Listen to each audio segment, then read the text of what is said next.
On today's Live Daily News, Texas Ag Commissioner Sid Miller was in town on Monday. We'll tell you why. A new Japanese all-you-can-eat buffet is opened, and a lawsuit for something we never thought we'd see. Plus, Matt Trammell and Ryan Chadwick go one-on-one, talking about the Big 12 Media Day this week. All this and more. I'm Yantis Green, and this is Live.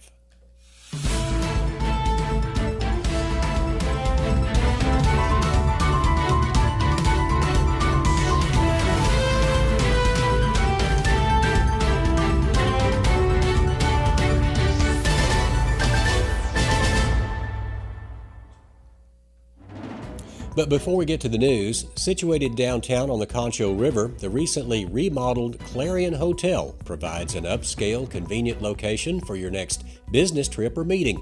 All the rooms are upgraded for your maximum comfort. The Clarion has a full-service restaurant and bar and serves a hot, hearty breakfast every morning. The Clarion has ample meeting space for your next meeting or company get-together, and it's the only hotel just steps away from the McNeese Convention Center. For business or pleasure, choose the upgraded Clarion Hotel.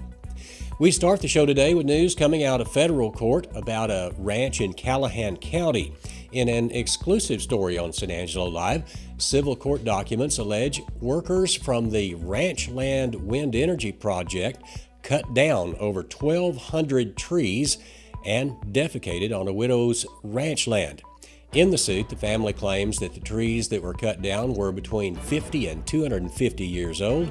As for the second problem, the lawsuit states that there was a porta potty on site, but the workers just chose to go in the woman's ranch land instead. For her damages, the suit is seeking over $1 million. For more details, check out that story on sanangelolive.com.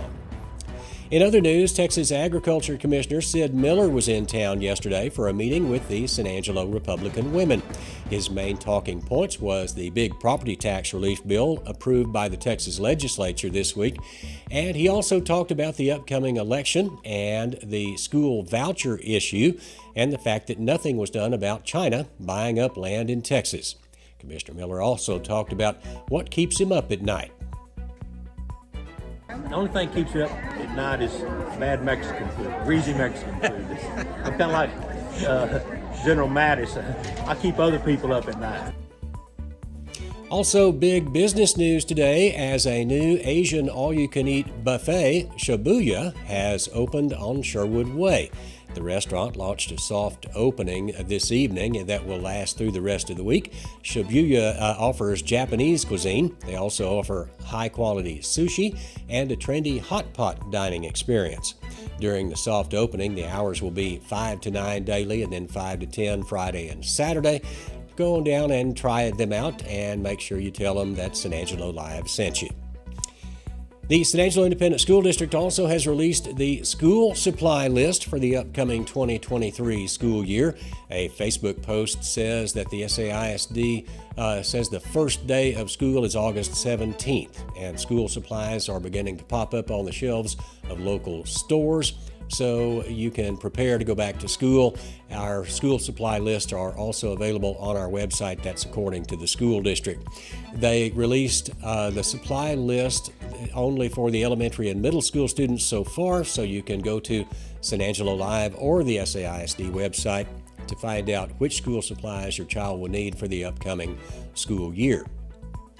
And of course, the school year is getting closer and closer every day, but there is still plenty of summer sunshine left, so don't worry. Today we're seeing clear skies and very hot conditions, highs well over 100 degrees. Heat advisory was issued yesterday, and that was extended through at least Thursday at 9 p.m. Remember during these hot times to wear plenty of sunscreen, keep your dog's pets inside if possible, and of course, stay up to date on changes by watching Live Daily News every chance you get. And finally, the Big 12 Media Day kicks off tomorrow in the Dallas area, in the Metroplex, and we're the only ones in town covering it. Ryan Chadwick and Matt Trammell will give you more details in a second, but first, here's a quick message from Jim Bass Ford. Big savings during our demo sale at Jim Bass Ford. We created the Ford Explorer for adventures big and small. It's designed to see what you can't with an available 360-degree camera and voice-activated Sync 3 to stay connected. Plus, it's the all-time best-selling SUV in America. Be adventure ready with Ford Explorer. Now, drive a new Explorer and get $6,000 in total savings. For this great offer, visit Jim Bass Ford today. And welcome back to the show. Today we have, I guess not a guest, but you're a part of the show. So the sports guy, of course, Ryan Chadwick. We're bringing him on today. Usually you hear from him right after the news to hear about a little sports. And if you did yesterday, then you know that the Big 12 Media Day is this week. And we are the sole media in San Angelo that's going to be covering it. You're going to go down there, and I wanted to bring you on to talk a little bit about it. So first, explain to the people what is this event? What is the Big 12 Media Day? Well, the Big 12 Media Days, it's called, is an event that takes place at AT&T Stadium, Cowboy Stadium, in Jerry's World. Out there in Jerry World in Arlington. And it basically happens once a year where all the Big 12's head coaches and some of the key players on each of the football teams gather and hold these giant press conferences, right? And so each team has a panel set up.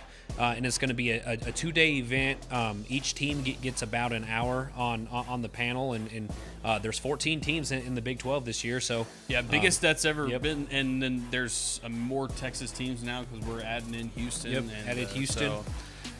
What are some of the things you're looking forward to? I guess, are you going to be meeting some players? Are you going to be meeting some coaches as well in this whole thing? Oh yeah, like along with the actual press conference portion, there's also going to be like a free media, like hour and a half to 2 hours, where the media can just kind of walk around and ask questions to the guys who are there. Nice. Of course, that's gonna. I don't know if that includes the head coaches, because some of them, some of these guys are very high profile, like Steve Sarkisian, right. Texas head coach. Yeah. But I do know that they call them team breakouts. A bunch of the players will be there, and I'm sure assistant coaches. Yeah, assistant coaches, like and like I said, like I'm looking forward to interviewing Texas Tech's quarterback, Tyler Shuck. So like I know he will be there. Yeah, and. Of course, you're a Red Raider yourself, so we're going to be. Let's talk about the breakdown of the content they should be expecting. I know there's going to be a certain amount of stuff, but I know you're going to be covering a lot of Texas Tech and a lot of Texas football. But then you're going to sprinkle in some of those others like TCU and Baylor and all those OU, those kind of guys as well. Definitely plan on hitting the University of Texas and Texas Tech pretty hard. I think that's the biggest population in San Angelo. Yeah, is a fan of those schools.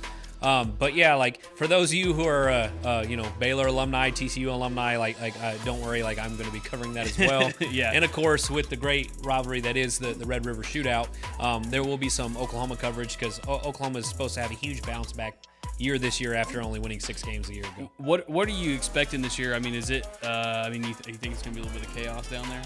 Oh, like most definitely, especially with this being the last year that Texas and Oklahoma are in the Big 12. Yeah. I don't expect anyone really outside of Norman and Austin that's going to even be happy that they're there. Yeah, that's for sure. We're probably going to get a few questions of, is Texas back? Well, and especially since Texas was picked in the Big 12 preseason poll to win it, it's just going to be like, yep, exactly. Oh, goodness. Everybody has their eyes set exactly on Austin, and they want to. Yeah. I mean, nobody wants to lose the Longhorns on the last one. Right. Yeah, and no one wants the Longhorns to win a game. Like, and you can kind of tell. Like, you can't say that it was malicious by the Big 12 at this point. But Oklahoma and Texas, both their schedules are pretty brutal. Like this year. So. Well, I'm a Tech fan. You're a Tech fan. We beat them in the Jones last year, so that we sent them on their way. They ain't never going to touch us in Lubbock, but we got to go down to Austin and figure that out. What do you? Who do you think's going to be just kind of like somebody that we don't know? Like TCU last year went to the national championship, and it's like, what are we thinking for the Big 12? Is anybody going to surprise us? Yeah, honestly, like as much as I hate to say it, Texas's roster is so strong this year. They haven't won it since what? I think Colt McCoy? Yeah, I think they got a share of it a couple years ago, but they haven't been an outright winners since Colt McCoy got bailed out against Colorado. There you go. The Mac Brown days, But what about these new guys like Houston? Do any of them have a chance to even? Well, okay, so first off, let's just go over them. UCF, University of Central Florida, Houston, BYU, and Cincinnati got added to the Big 12. This is going to be their first year in the Big 12. Of course, Cincinnati was really good a couple years ago, and they were pretty good last year. Well, in UCF, they had that crazy run. So, I mean, do these schools that we're putting in the Big 12, are we adding? is it going to be harder to win the whole thing? I definitely think so. Like BYU is always a good school. They always compete well with the Pac-12 year in, year out. Houston has proven that they've taken a major step forward in their football program.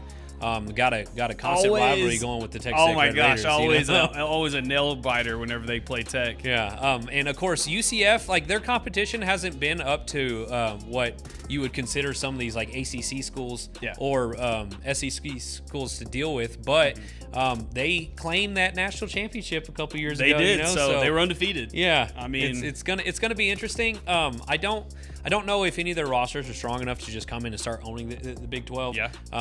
Like just because of Texas Tech's program that head coach Joey McGuire out there is building is going to be something special this year. And of course, Oklahoma's supposed to have a bounce back year. Mike Gundy always has Oklahoma State ready to go. Yep. And then of course, Steve Sarkisian in Texas with Quinn Ewers, like in year 2, like they're going to be pretty scary this year as well. And there's no way that TCU. I mean, I know Max Duggan left, but there's no way TCU they can make this big run. I mean.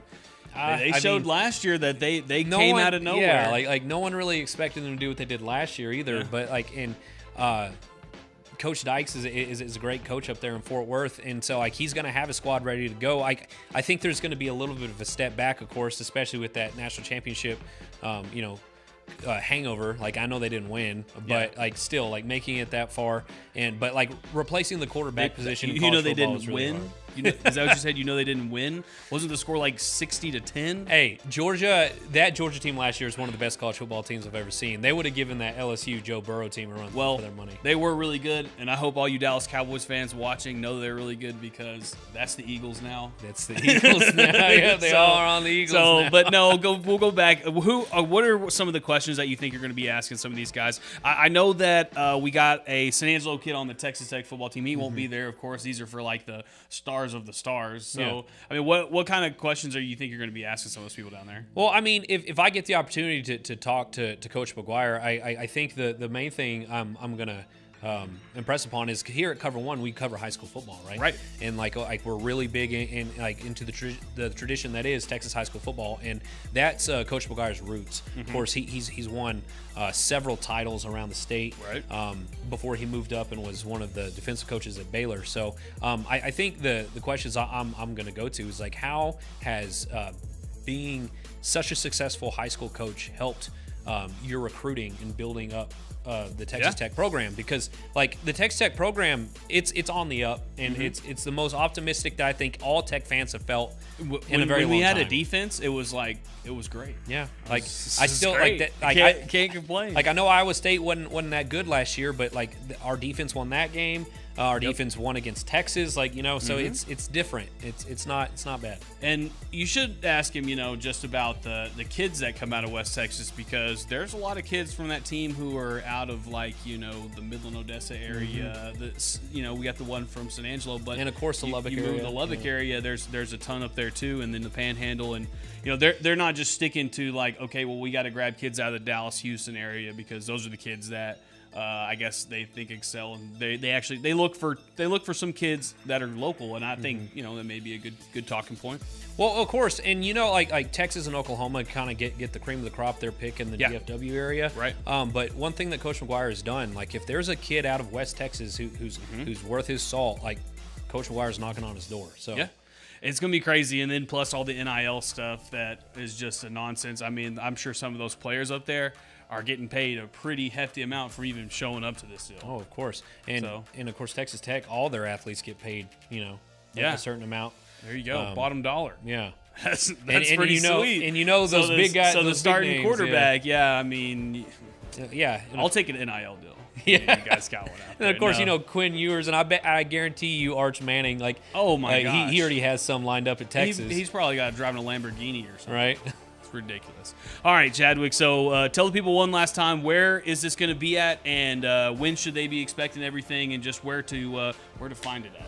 Okay, so basically the conference starts tomorrow, Wednesday, and it's going to be pretty much an all-day conference. It moves into Thursday, so you're going to have half the Big 12, 7 teams on Wednesday, 7 teams on Thursday, with about an hour panel for each one, plus media and player times and all that stuff. But like content-wise, you can expect a bunch of different articles and write-ups and just videos to come out, just covering the more impactful quotes, or if I can swing it, full interviews with some of these coaches and players. And then, of course, the Big 12 commissioner is going to be talking about life in the Big 12 post Texas and Oklahoma. So that's definitely something to look forward to. It's going to be really interesting, and you can see it all on SanAngeloLive.com/sports, or, of course, watch the Live Daily News, because even though he's going to be gone, we're still going to have a sports section. So, Ryan, appreciate it. Wish you luck, and go have fun. Appreciate it, man. All right, we'll go back to Yantis in the studio.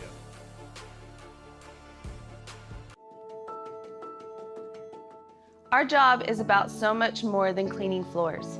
It's about personal investment. We're always looking for opportunities to bring joy to everyone in the house. So often, it's the small acts of kindness that mean the most. You see, caring for people isn't new, even if they are. At Carpet Tech, serving is always personal. And that's it for news, weather, and sports today. Be sure and join us tomorrow for some more. Until then, for the team here at San Angelo Live, I'm Yantis Green.